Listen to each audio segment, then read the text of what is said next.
The salvage ship Fortune Seeker drifted silently through the darkness of the Kuiper Belt, its sensors scanning the endless void for anything worth collecting.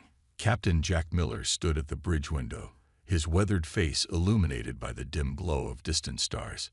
20 years of salvage work had taught him that patience was the key to finding treasure. "Captain, you need to see this." The voice of his sensor operator, Pete, broke the quiet of the bridge. "Got something big on long-range scanners. Really big." Miller walked over to Pete's station, his boots making soft thuds against the metal floor. The scanner showed an object nearly 3 times the size of their ship, moving in a lazy spiral through space. "Natural or artificial?" Miller asked, though he already suspected the answer. Natural objects didn't usually move in spirals. "Definitely artificial, sir." "And?" Pete paused, adjusting his instruments. "It's not human-made. The design is like nothing in our database." Miller's heart began to race. First contact with alien technology could make them all rich, or get them all killed. He had to make a choice. "Call the crew to stations," he ordered. "Tom, bring us in closer, but keep our distance until we know what we're dealing with."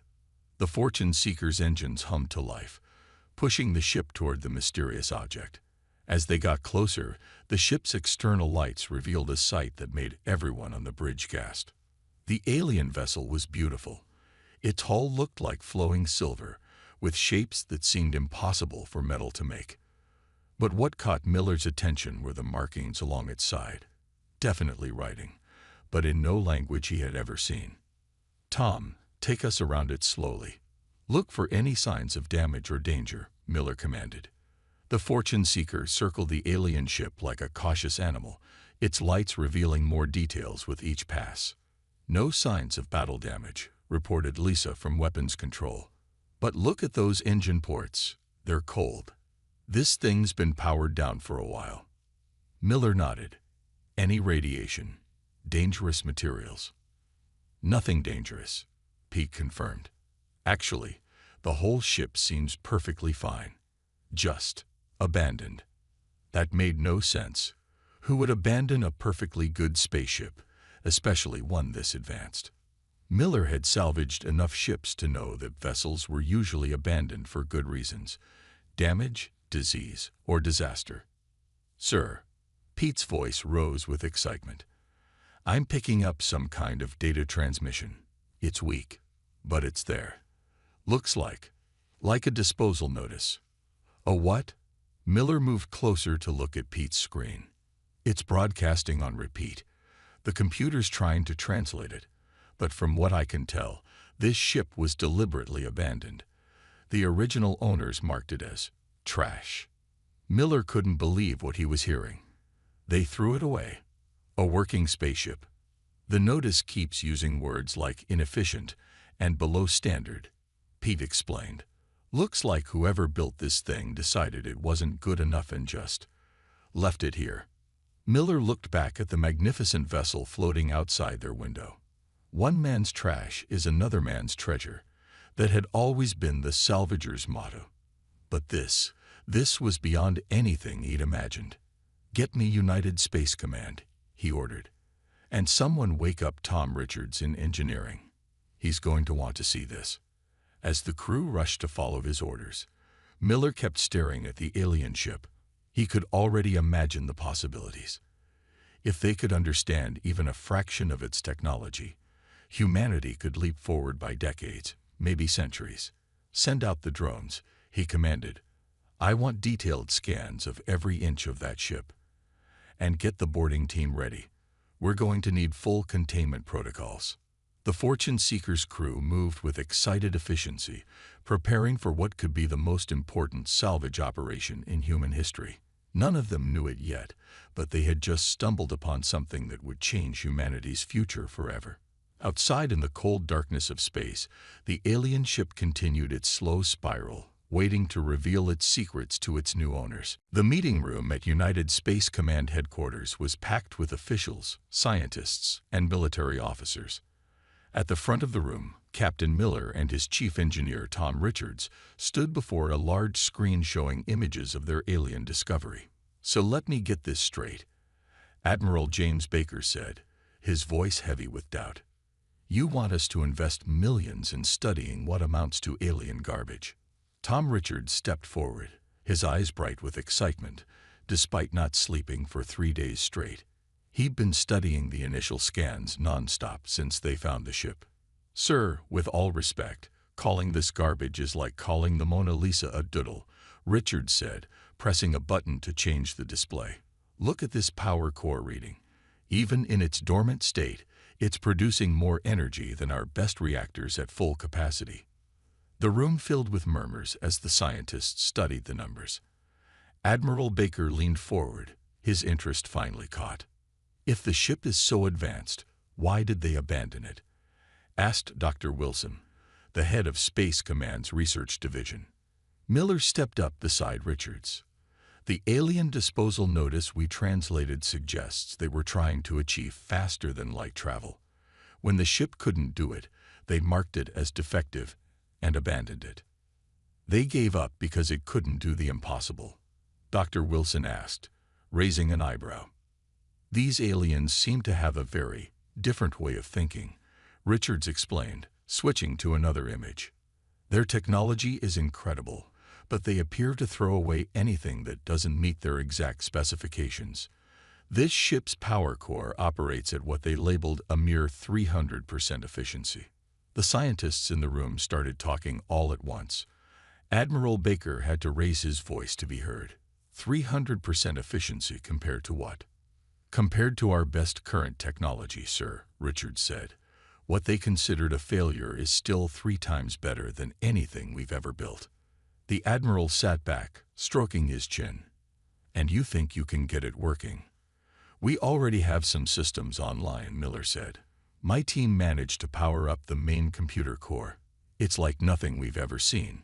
Some kind of crystal-based processing system. Richards thinks we can adapt our technology to work with it." "The aliens wanted perfection," Richards added. "But we humans have always been good at making things work with what we have. Give me 6 months and a good team, and I'll show you what this garbage can really do." Admiral Baker looked around the room, gauging the reactions of his advisors. Most of the scientists were nodding eagerly, already imagining the possibilities. "The Budget Committee won't like this," Baker said finally. "But I'd like even less to explain why we let a working alien ship slip through our fingers." He stood up. "Captain Miller, your salvage rights are confirmed. Mr. Richards, you'll have your team and your 6 months." The meeting broke up into excited discussions. As people filed out, Dr. Wilson approached Richards with a worried look. "You know this won't be easy," she said. "We're talking about technology far beyond our understanding. The differences in how it works, how it's built. It's not just advanced, it's alien in every sense of the word." Richards smiled, pulling out a tablet that showed his initial sketches for adapting human technology to work with the alien systems. "That's exactly why we'll succeed where they failed," he said. "They were looking for perfection. We're looking for possibilities. Sometimes the best solutions come from working with what others think is broken." Back on the Fortune Seeker, the alien ship now sat secured in the larger cargo hold.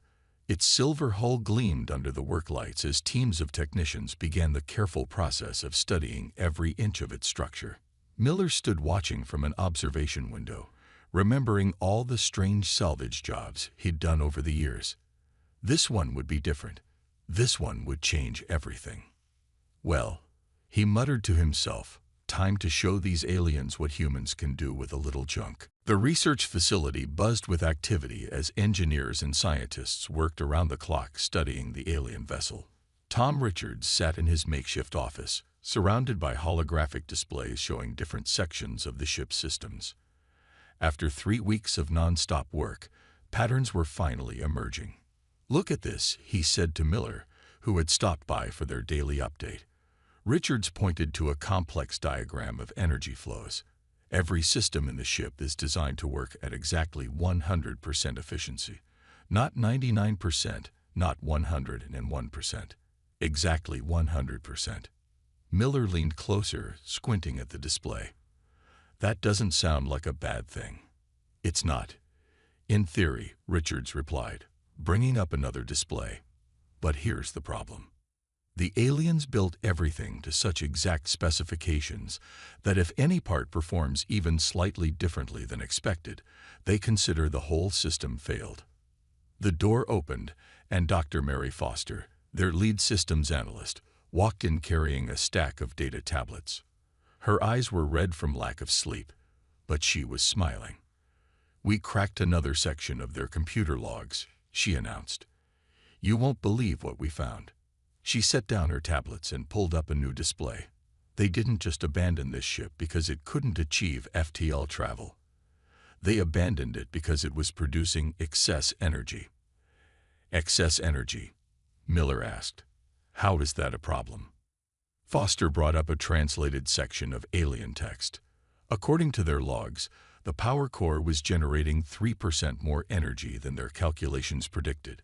Instead of adapting their systems to use this extra power, they marked the whole ship as defective. Richards laughed, though there wasn't much humor in it. They're like the ultimate perfectionists. Anything that doesn't match their exact predictions gets thrown away. Miller walked around the holographic displays, studying the flowing lines of energy and data. So they abandoned a perfectly good ship because it worked better than expected. Exactly, Foster said. Their culture seems to value absolute precision above everything else. They don't adapt, they don't improvise. If something doesn't fit their predetermined parameters, they start over from scratch. Richards stood up and walked to a window overlooking the alien ship in the hangar below. That's why they'll never achieve faster-than-light travel, he said quietly. They're so focused on finding the perfect solution that they can't see the possibilities in front of them. What do you mean? Miller asked, joining him at the window. Look at human history, Richards explained. Every major breakthrough we've ever had came from working with what we had, making mistakes, finding unexpected connections. We turned the accidental discovery of penicillin into modern medicine. We learned to fly by studying birds and building imperfect machines until we got it right. Foster nodded, adding, These aliens, they're brilliant engineers. Their technology is incredible. But they have no creativity, no ability to see potential in imperfection. Miller watched as teams of human engineers moved around the alien ship below, attaching their own devices to its systems, running tests, trying new configurations. Each one was breaking dozens of the original aliens' protocols, but each was also discovering new possibilities. So what you're saying, Miller said slowly, is that their garbage might be our greatest treasure, specifically because we don't care about perfection. Exactly, Richards replied, his eyes lighting up. They built this ship to do one thing perfectly, but we can see it could do 100 things differently. That excess energy they were so worried about. I've got ideas about how we could use it. Foster pulled up another display, this one showing power flow simulations. We've already identified 3 ways to channel the extra energy that the aliens never considered. It's not perfect, but it works, Richards finished. And that's what humans do best. We make things work. Down in the hangar, the alien ship sat silently as humans swarmed around and through it, adding their own imperfect but effective solutions to its perfect systems. With each modification, each adaptation, it was becoming something new, something neither species had imagined alone. The perfect ship was about to become perfectly human. The hangar echoed with the sounds of welding and machinery as the engineering team worked on their latest modifications. Tom Richards stood on a platform near the alien ship's power core, directing a complex operation that would have made the original builders cringe. Careful with that connection, he called out to the technicians below. We want to catch that energy bleed, not block it. They were installing human-designed circuits that could capture and redirect the power that the aliens had considered waste. The ship's crystal core pulsed with a soft blue light, its perfect geometry now surrounded by what looked like a chaotic web of human technology. To an outside observer, it might have seemed like they were defacing a masterpiece. But Richards knew better. "Power readings are holding steady," reported Bill, their lead power systems engineer. He monitored a bank of screens showing energy flows throughout the modified systems. "The hybrid circuits are actually improving efficiency by 12%. Richards nodded, making adjustments to his own control panel. "That's because we're not fighting the core's natural behavior anymore. We're working with it, using what it wants to give us." Across the hangar, another team was tackling an even bigger challenge. They had discovered that the alien computer systems, built around crystalline processors, operated on principles completely different from Earth's digital technology. Most engineers would have seen this as an insurmountable obstacle. The human team saw it as an opportunity. "It's like teaching two different languages to talk to each other," explained Linda, their computer systems expert. She had spent weeks developing an interface that could translate between human binary code and the alien crystal's quantum states. "We don't need to make them the same. We just need them to understand each other." The team had replaced several of the alien control panels with hybrid interfaces, screens that could display information in both human and alien formats. It wasn't elegant by the original builder's standards, but it worked. "Got another power spike," Bill called out suddenly. The crystal core flared brighter, sending excess energy through the new circuits. Instead of shutting down, as the alien systems would have done, the human modifications absorbed the surge, channeling it into secondary systems. The lights throughout the ship flickered briefly, then stabilized at a higher intensity. "Beautiful," Richards murmured, watching the energy readings settle into a new pattern. "The core's actually adapting to our modifications. It's learning to work with us." Captain Miller entered the hangar, ducking under a tangle of cables that definitely hadn't been part of the original design. "How's it coming?" he asked, looking up at Richards. "Better than we hoped," Richards replied, climbing down from his platform. "The alien technology isn't fighting us anymore. It's like we've freed it from having to be perfect all the time." Miller walked along the ship's hull, where teams were installing new sensor arrays that combined alien quantum detection with human processing systems. "And all these modifications, they're stable." "More than stable," Linda chimed in, looking up from her work. "The hybrid systems are actually more resilient than either pure human or pure alien tech. They can adapt to changes that would have caused the original systems to shut down." Richards led Miller to a newly installed observation room, where they could see the entire project at once. The alien ship no longer looked pristine and perfect. It was covered in human additions, trailing cables and new components, its silver hull now marked with Earth manufacturing stamps alongside the alien script. "It's not pretty," Miller admitted, "but I've never seen anything work so well." Richards smiled, watching his team continue their work. "That's humanity's real strength, isn't it? We don't need things to be pretty. We don't need them to be perfect. We just need them to work." Below them, the ship hummed with a new kind of energy. Not the pure, controlled power the aliens had designed, but something more dynamic, more alive. It was becoming a true hybrid, combining the best of both worlds in ways its original builders had never imagined. "We're not just fixing their ship," Richards said quietly. "We're showing them a whole new way to think about technology." No one was quite sure who first noticed it. The alien ship's hybrid systems had been running tests for months, each experiment teaching them something new about how human and alien technology could work together. But this was different. "Look at these readings," Richards said, pointing to a display that showed energy patterns around the ship. The entire research team had gathered in the control room after his urgent call. "See this ripple in spacetime? It's exactly what the aliens were trying to achieve, but they were going about it all wrong." Dr. Foster leaned forward, her eyes widening as she studied the data. "That's impossible. The energy shouldn't be able to affect spacetime like this." "Not according to their calculations," Richards agreed. "But they never considered using the power core's excess energy this way. They were so focused on containing it that they missed its real potential." The ship's modified systems had revealed something extraordinary.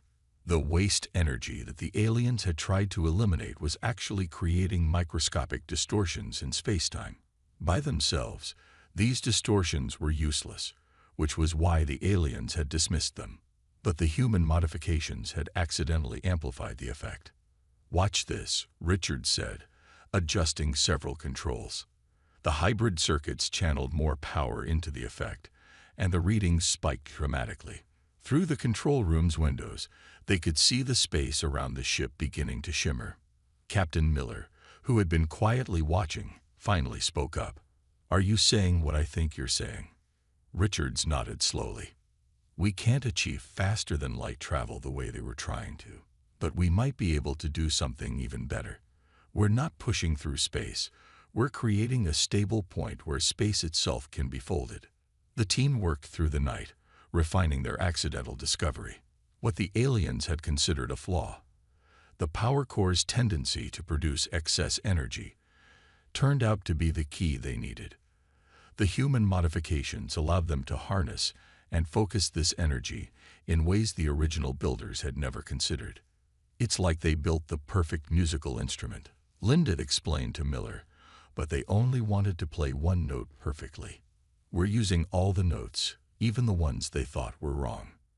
By morning, they were ready for their first real test.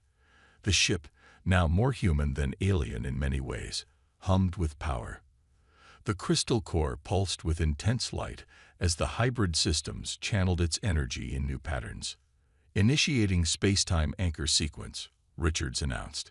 His fingers flew over the controls, a mixture of alien crystal interfaces and human touchscreens. Power at 85% and holding steady. Everyone held their breath as the ship's sensors recorded what happened next. The space around them began to twist, not in the violent way the aliens had attempted, but in a controlled spiral that centered on a point just ahead of the ship. "It's working," Dr. Foster whispered, staring at her readings. "The anchor point is stable. We've actually done it." Where the aliens had tried to break through space-time with brute force, the human modifications allowed them to work with its natural properties. The waste energy, properly channeled, created a stable point around which space could be warped. "Send out the test probe," Richards ordered. A small drone launched from the ship, carrying instruments to measure what they'd achieved. As it approached the distortion in space, its signal suddenly jumped. "Probe readings coming in," Linda called out. It's reporting its position as being 3 light-years away from here. The anchor point is holding." The control room erupted in cheers. They had done it, not by achieving the impossible goal of faster-than-light travel, but by finding a completely different solution that worked with what they had. Richards looked out at their creation. The beautiful alien ship now covered in human modifications, its perfect systems working in harmony with imperfect human innovation. They had turned discarded waste into a breakthrough that would change humanity's future forever. "Sometimes," he said quietly, "the best solutions come from the parts other people throw away." The ship's crystal core pulsed steadily, its energy flowing through human circuits, creating a bridge across the stars that its original builders had never imagined possible. The alarm sounded throughout the research facility without warning. At first, everyone thought something had gone wrong with their modified ship. Then they saw the readings. "We've got an incoming vessel," Bill announced from his monitoring station. "Big one. And it's using technology similar to our salvaged ship." Richards and Miller exchanged looks. After 6 months of working with alien technology, they were about to meet its creators. The massive ship appeared suddenly in high orbit, its design a perfect, untarnished version of their modified vessel. "They're sending a transmission," Linda reported, her hands moving quickly over the hybrid control panel. "The universal translator is, yes, it's the same language as the disposal notice." A voice filled the control room, speaking through the translator in flat, precise tones. "This is Oversight Vessel 847. You have activated restricted technology. Prepare for inspection." Miller straightened his uniform. "Send them our coordinates and landing protocols." Let's show them what we've done with their garbage. The alien ship landed with perfect precision in the larger hangar next to their modified vessel. The contrast between the two couldn't have been more striking. One pristine and geometrically perfect, the other a working hybrid of two civilizations' technologies. The alien delegation emerged from their ship, tall, silvery beings whose movements were as precise as their technology. Their leader stepped forward, its metallic features showing what might have been distaste at the modified ship. "You have corrupted, discarded technology," it stated. This unit was determined to be inefficient and marked for disposal. Explain your actions. Richard stepped forward, unintimidated. "We didn't corrupt it. We improved it. Would you like to see what your inefficient ship can do now?" The aliens followed them into the control room, where the human team demonstrated their modifications. They showed how they'd harnessed the excess energy, how they'd combined their technologies, and finally, their breakthrough with the space-time anchor. "Impossible," the alien leader declared, studying the readings. "This unit was incapable of achieving space manipulation." "Not the way you were trying to do it," Richards explained. "You wanted to break through space. We learned to work with it instead. Here, let me show you." He activated the hybrid systems. The crystal core pulsed with energy, and the space-time anchor formed, stable, controlled, and very much real. The aliens watched in silence as their instruments confirmed what they were seeing.